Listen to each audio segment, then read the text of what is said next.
Sudan में जुल्म करने वाला कोई यहूदी नहीं, कोई हिंदू नहीं, बल्कि मुसलमान है। सूडान में रहने वाले अरब मुसलमानों का मानना है कि अफ्रीकी मुसलमानों को वहां से चले जाना चाहिए क्योंकि वो मुसलमान ही नहीं।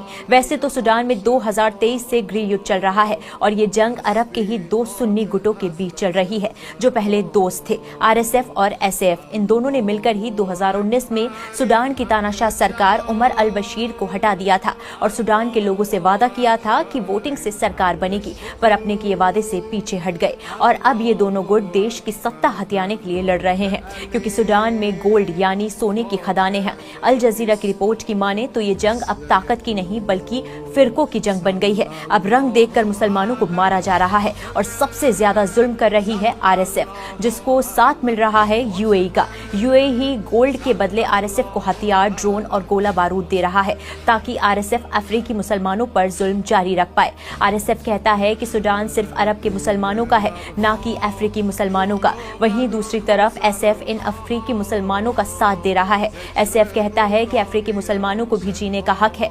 RSF गुंडे हैं और इस्लाम का नाम लेकर लूट रहे हैं। RSF जबरन सूडान के उन गांव में घुसता है जहां अफ्रीकी मुसलमानों का बसेरा है। वहां RSF गांव जलाते हैं, सोना, जमीन और मवेशी लूटते हैं, औरतों का मिलकर रेप करते हैं और फिर वीडियो बनाकर कहते हैं कि रेप करना उनका हक है। 10-12 साल की बच्चियों तक को नहीं छोड़ा जा रहा।